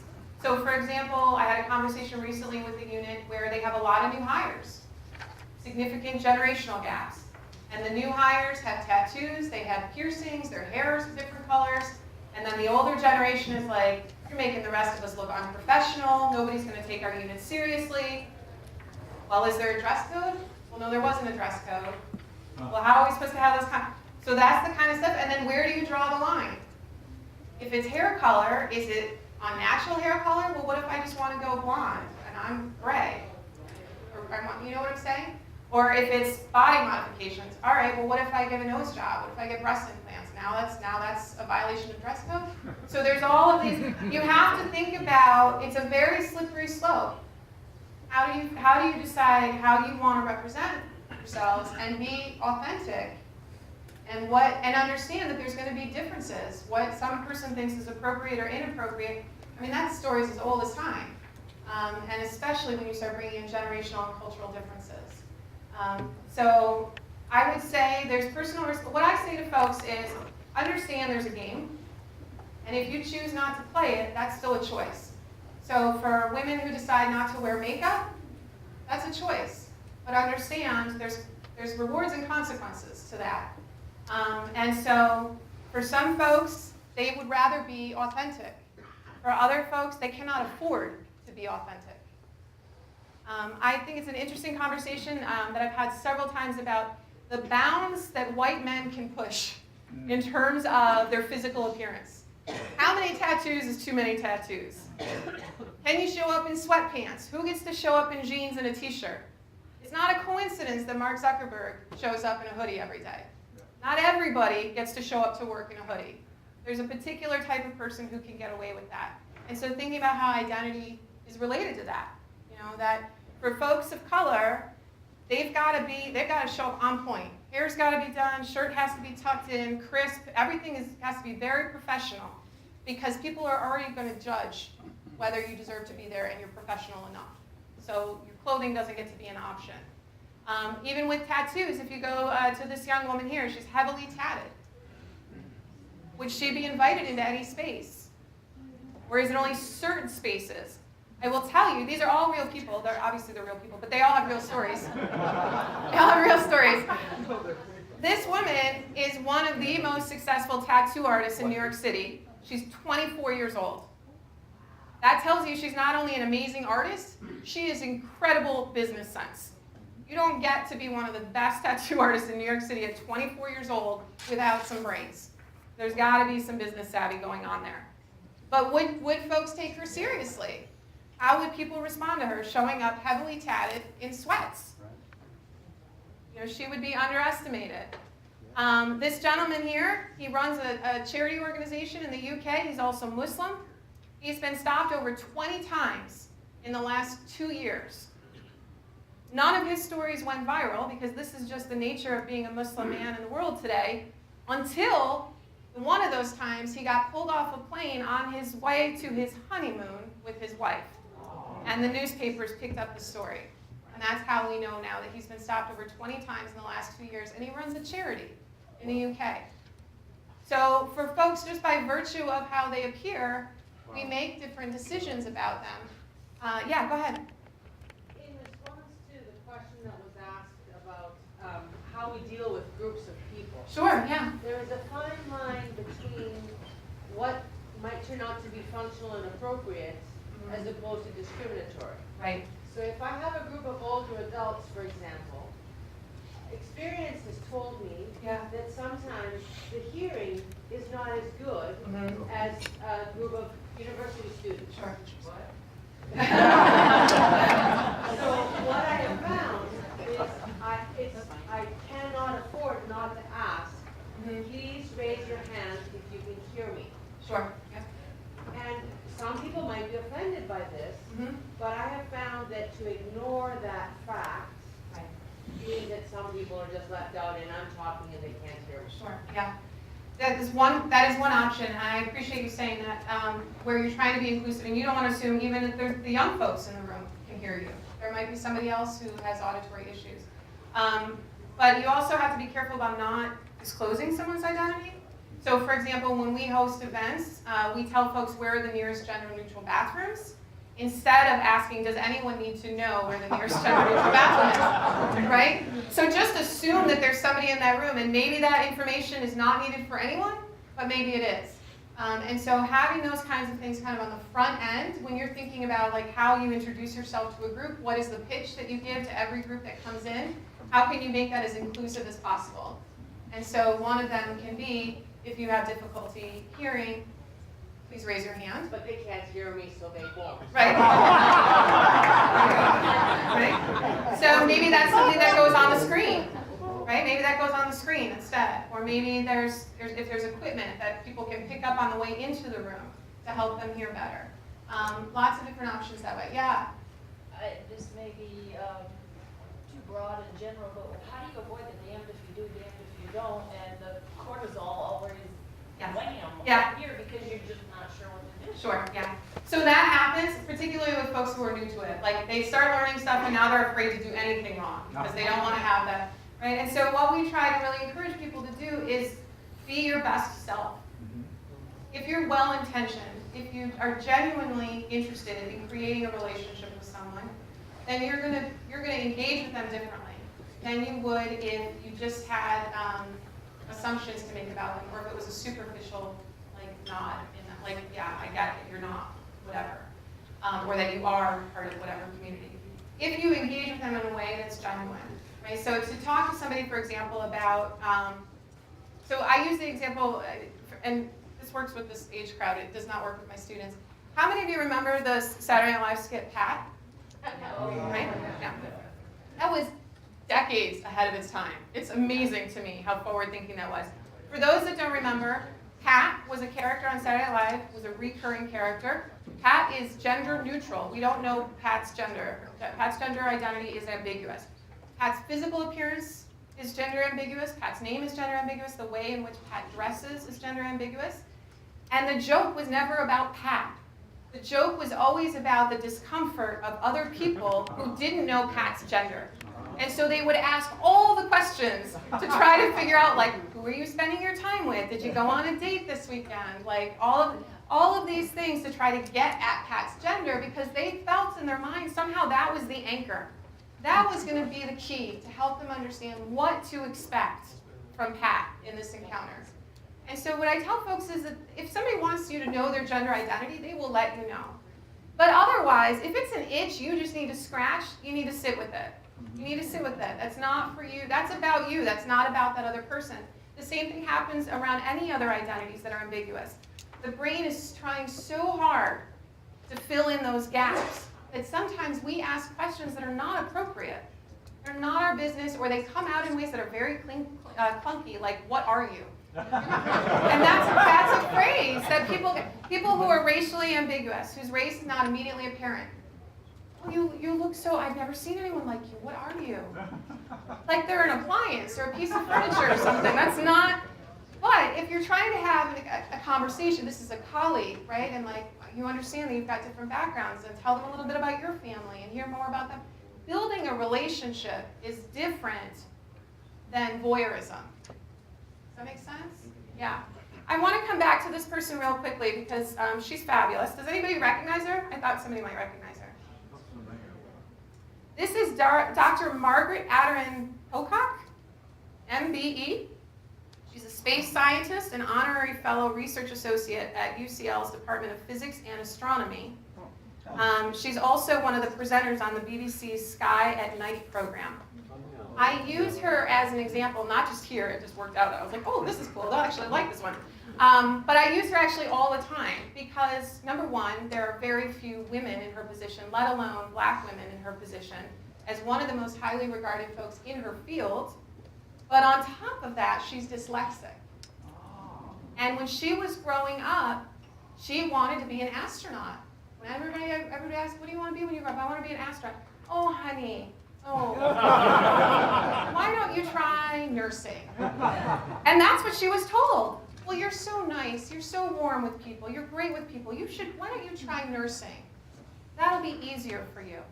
And the person who advocated for her consistently again and again was her father, who said, if that's what you want to do, we will make that happen. We're going to work hard at this. We are going to persevere. We're going to persist. We are going to find folks who will champion you. And she got there. But this is the thing. It worked out really well for her. How many folks are on that same path who get diverted? Because there's nobody there who's saying, I believe in you. You can do this. I will support you in this endeavor, even when it gets hard. Because it gets hard, right? I was great at math, and then I hit calculus and was like, nope, I'm out, right? Everybody hits a wall. Everybody hits a wall at some point in their programs. And who are the people that are going to sit with them and support them and get them the additional resources, as opposed to saying, maybe you should try something else? Because there's really nobody like you in our field, and it's going to be really hard for you. So let's find something that's a little more accessible, where you belong. Right? I mean, you can think about all of the ways in which that happens, either intentionally or unintentionally, right? Like people just trying to be good, thinking they're doing her a favor. And she ultimately went on to be incredibly successful, and still very successful, at her work, because she did have someone, and obviously had the ability to do it. She didn't just end up there. She had the ability to do it. But she needed someone by her side when there were folks trying to dissuade her, right? Okay, we have just a few minutes left, so I want to move over real quickly. There is the Harvard Implicit Association Test if you're somebody who wants to know more about your own bias. These are free. They take about 10 minutes, and I think there's about 20 of them at this point. Everything from gender to race, obesity, disabilities, religion, lots of different options, sexuality. They've added one recently on political affiliation, which tells you that is the sign of the times. I have some research in here for you. I'm going to guess that you already know the STEM fields are not very accepting or welcoming of folks of color or women. But if you don't know that, I've encouraged two things. One is that Shannon and Jeff are going to talk to you about working together to make yourselves more knowledgeable about these things, get these resources out to you. But they're also in your handout, a few different references to studies that confirm this again and again. And what I want to move to just for the last minute here is microaggressions, because that's where these things come up the most frequently on a day-to-day basis. Implicit bias is most likely to seep in at the hiring process. If you're looking at somebody's career, the hiring process is where it comes in. If you have a whole stack of resumes, who do you bring in for interviews? They're already all qualified. Right? By the time you get to the interview stage, everybody there is qualified to be there. You've done that part. Now you're looking for best fit. And that becomes very subjective. And sometimes people can't even put their finger on it. I can't quite explain why I just feel more comfortable with that candidate. Maybe because they look just like you. And they don't realize it. They absolutely don't realize it. And so that's the issue with implicit bias that I want to attend to. Obviously, there's a lot more. But this last piece just on microaggressions. These are subtle, one-off comments, things that are said, things that may not even be said. So over 70% of language is communicated through nonverbal cues. Most of our communication is nonverbal. Have you ever been in a meeting where the person who's running it doesn't look at certain people? It's very awkward. They have no idea they're doing it. Or you're in a session like this, and we only have a couple more minutes for questions, and they go boom, boom, boom, and they don't even realize they've only called on people who look a particular way. Teachers refuse to believe. We refuse to believe that we do this. And so for those of you who have those big rooms that you're talking to, ask somebody to videotape you sometimes. because that's when you realize, like, oh no, I really do that. So you don't recognize that you're doing, even if somebody's there observing you and they say, no, this is what happened, we're not inclined to believe them. But if you have the video, you can see, oh, I really am only calling on certain people over and over again. So those are the kinds of microaggressions. A few statements that we try to encourage folks to avoid. So referring to African Americans as articulate. So there are folks who are well-spoken. They're good communicators, wonderful orators. All of those work. Articulate is a coded word, though, and again, it goes back to context. So in U.S. history, there was a period of time where black folks were not allowed to be educated. So if they were well-spoken, that means they sounded white, right? And the phrase that was used was articulate. If I closed my eyes, you would sound white to me. That's the signal. And so this may not come up as often in your field. It comes up constantly on college campuses where we have students and faculty who say they've been described this way and that it's offensive. You mean to give somebody a compliment, but the choice of words ends up being a signal that you're not quite clued in on. Asking folks who are Asian where they're from. They told you they're from the United States, they were born in the United States, but where are you from? There's a great video on that. We don't have time to watch it, but I encourage you, like in the break, it's hilarious, that flips this. The where are you from? You just Google it, it'll come up. Similarly, somebody who's born in the United States, particularly folks who are Asian, their citizenship status is questioned all the time. Oh, where are you from? Chicago. Well, your English is so good. I'm from Chicago. We've covered this, right? But because we hold on to those narratives so tightly, if something contradicts it, we try to find some other rational explanation for it. Like we keep digging and digging, like there's got to be something that fits what I'm looking for. I already mentioned the asking folks for a mixed race, what are you? Also mispronouncing names. Right? So lots of folks have difficult names. It's fine to ask them to repeat it. It's fine to ask them to repeat it multiple times. It's fine to make a note for yourself how to pronounce it phonetically. If you're in a space like this, table tents and tags, really helpful because it's a signal of respect that you're going to put in the effort to learn how to say their name. With gender, we've already talked about men and women's behaviors being kind of critiqued differently. We've also talked about transgender identities, right? If that's an itch you're trying to scratch, that's not necessary information. That's your brain telling you you need information you don't actually need. I thought my generation got rid of gay. We did not get rid of gay. It is back with a vengeance. So just as a reminder, as a PSA, weird, unusual, boring, gay is not the appropriate adjective for that. And also remember, microaggressions can happen within groups, not only across them. So women's worst critics are other women. Implicit bias against women is actually higher among women than it is among men. If you're talking about folks who have moved out of the neighborhood or they've moved out of their communities, now you think you're too good for us. Now you're not like us. Right? So again, it's their discomfort, but they're projecting it onto someone else in their community.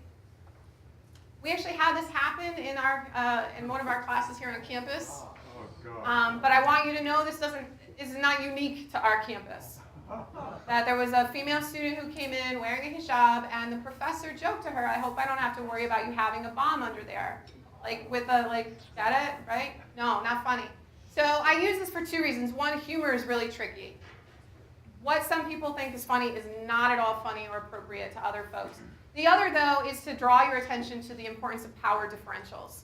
And that power comes in many forms. Sometimes it's about identity, sometimes it's about status.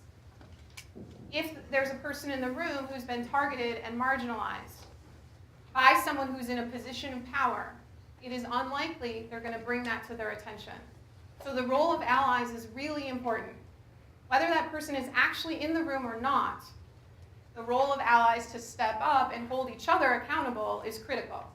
You've got to be there as well to say that's not okay, even if you were not the target. Or maybe, did I hear that right? Do you want to rephrase that? It doesn't have to be in attack mode, but like, let's revisit that is really important. And then also insisting on helping folks with disabilities. Absolutely fine to be invitational. Can I get you anything? Can I reach that for you? Would you like me to get the door? They have the option of saying no thank you, and then that's it. Right? They will let you know if they need more than that. The last thing that I'm going to finish with, the most empowering thing I've learned through all of this, two things. You are not your brain. Your brain can send you a suggestion. You do not have to listen to it. You are not your brain. The other, though, is that the brain is not static. It is constantly changing. So neuroplasticity is an entire field, right, of study around how the brain moves. That you can constantly learn new things. If you think about like having a 2-track in your brain, if you go back to it again and again, it's just like driving down a dirt road. Eventually that grass will stop growing there and it will widen. And if you use it frequently enough, your brain will realize the most efficient thing to do at this point is to pave that road and let's put in a 4-lane highway because we're clearly using this information all the time. That's what your brain does. And so the same thing happens with learning new things about other folks who are different, about reducing implicit bias. If you move to the controlled processing for a while, over time, that will become your new normal. Then it will become more automatic, and you'll be less likely to engage in it. We've got some final tips there for you on things to do to reduce your bias. Knowing yourself and your own triggers. So I'm going to go back to those public groups. If there's a particular type of student, if there's a particular school that's coming in that you know always sets you off, be aware of that. Get out ahead of that so that it doesn't hit the road like when they show up. What are the things you need to do to prepare yourself mentally to provide an inclusive space for them and eliminate or at least minimize the likelihood of your own bias creeping out in the process? And then look for chances to be an outsider. This is a room of mostly white folks, so I'm going to say, like, I encourage pretty much all of you to go to spaces where you are the visible minority. If you have never had that experience, it is critical to your understanding of other experiences. If you've never been in a space where you are the only person who looks like you, find an opportunity to do that. You want to make sure it's public, you want to make sure it's safe, but you want to go there. And what will happen on the front end, a lot of folks experience anxiety. They don't know what's going to happen, and they're afraid that something's going to go wrong or somebody is going to be mean to them. That anxiety is important. Embrace that. Sit with that for a minute. When you get there, one of two things is going to happen. You're either going to be welcomed warmly with open arms, or you're not. You're going to be looked at very suspiciously. People are going to be skeptical and mistrust you. Both of those are valuable experiences because there are folks in your community and certainly all over the country who live that way every day. Every day they leave their house, they have that experience. And so if you've never had that option, if you've never put yourself in that position, do it for an hour or a day. It's amazing. It is like a fast ticket to empathy. And then finally, encourage your colleagues to do this work with you. They're going to listen to you. You are credible. They respect you. They trust you. That's much more empowering than anything I can do. I can send these messages, but you are their people, right? So if they hear it from you that this matters and they're watching you model this, it will be much less uncomfortable for them. I really want to thank you for having me here today. Jeff and Shannon have been amazing, but also that you guys took the opportunity to take this seriously. 9 a.m., I understand there was a lot of fun had last night, and you still all showed up. So that says a lot about your desire to commit to this work, and I commend you on that path. So thank you.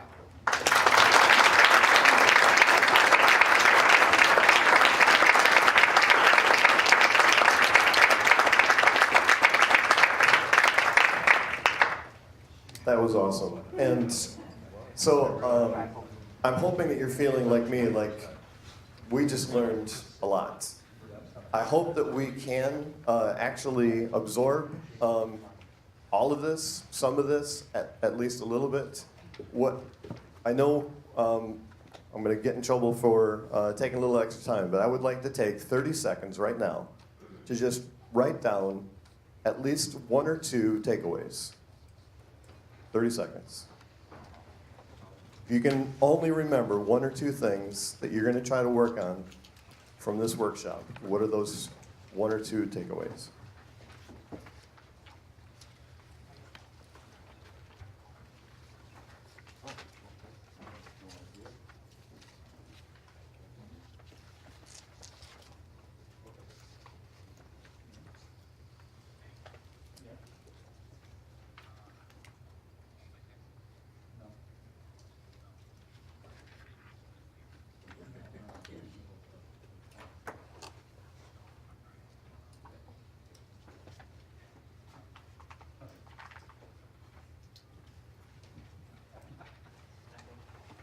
All right, thank you for that. And let's thank Dr. Gersha one more time.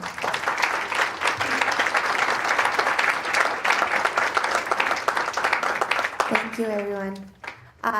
So it is break now.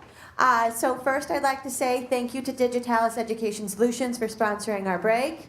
Yay! Carrie's still here. Also, we have a procession starting at 11:15. The break service is down here, so if you want anything to take with you up there, grab it here before heading up to the atrium. And then see you back here for lunch. Thank you, everybody.